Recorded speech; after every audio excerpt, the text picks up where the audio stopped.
Hey guys, happy Wednesday. How are y'all? Just wanted to check in with you. I know I never can tell what time of day it's going to be when I check in, or I would announce what time I'm going to be here. But literally, I never can tell. I just know that it's important that I do. But here we are, another Wednesday. We have just a couple more days of this week, and then we'll start of our week. We started on a Friday, so we're going to be going into week 3. And I wanted to stop by and talk to you a little bit about the movement piece of what we're doing and why I included that. Um, for many, many, many years, movement for me was something that I did because I thought I have to whip my body in shape. I have to basically punish myself. I have to break a sweat. I have to do these things in order to lose weight. I'm going to get fat if I don't move. I can't be healthy if I'm not moving. And so um, I would do excessive exercise. I mean, truly, I would do excessive exercise, and I would do it again, basically to either punish myself for being overweight or for overeating, or because I thought there was no way for me to get healthy without exercising. So I think when I really started to study nutrition and I realized that I could lose weight. I could actually get healthy. I could improve all my markers without exercise. I almost rebelled against that.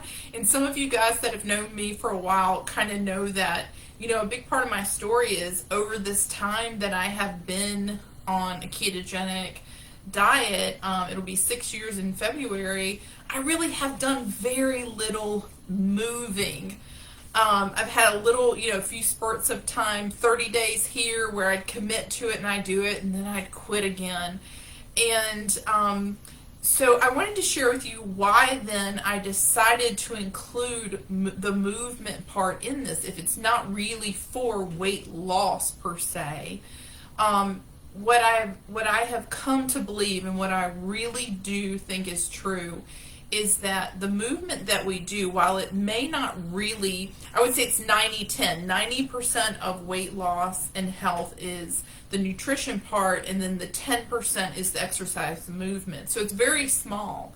But I believe that the benefits of it are so huge, and what it does for our body and what it does for our mind is so important that it actually allows us to do a better job not emotionally eating, and it helps us stay on track with our nutrition. So I just wanted to share with you some of the good things that are available to us because we move our bodies. I personally, what I notice after a couple of months of just consistently moving, it doesn't have to be some huge amount of exercise. It doesn't have to be this huge undertaking.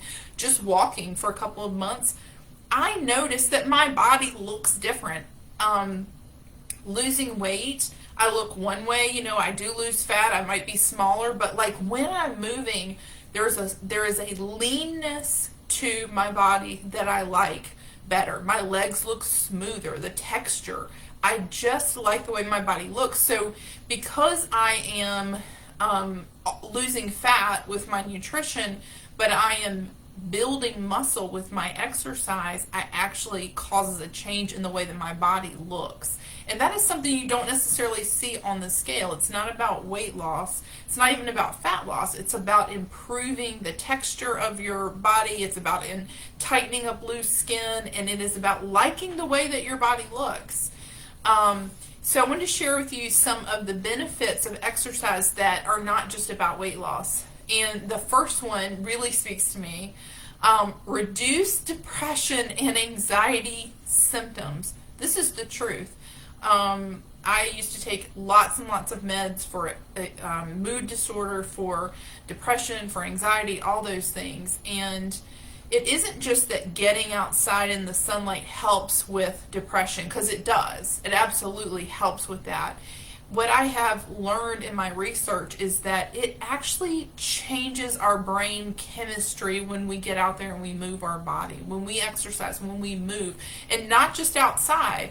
Moving our body creates conditions where we can create new brain matter. Years ago, well, probably up until the last 10 years, people thought that wasn't possible, that you cannot regrow, we cannot grow new brain matter. But now we know that you absolutely can, and exercise is one of the things that makes that happen.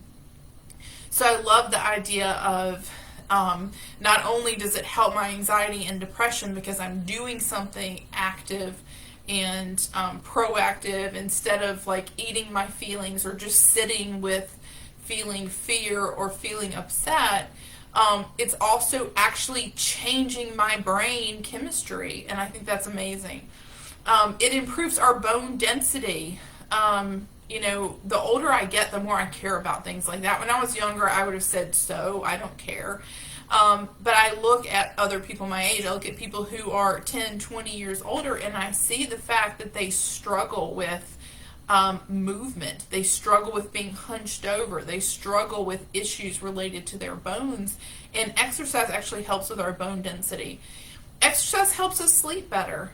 A lot of times we are interrupted in the middle of the night because our built up glycogen stores, meaning the glucose that is stored by our liver throughout the day, and the glucose that is pushed into our muscles as glycogen, at some point during the night, they typically get kicked into your system, and it can cause your blood sugar to drop because insulin comes in and pushes that number down, and it can actually wake you up and interrupt your sleep.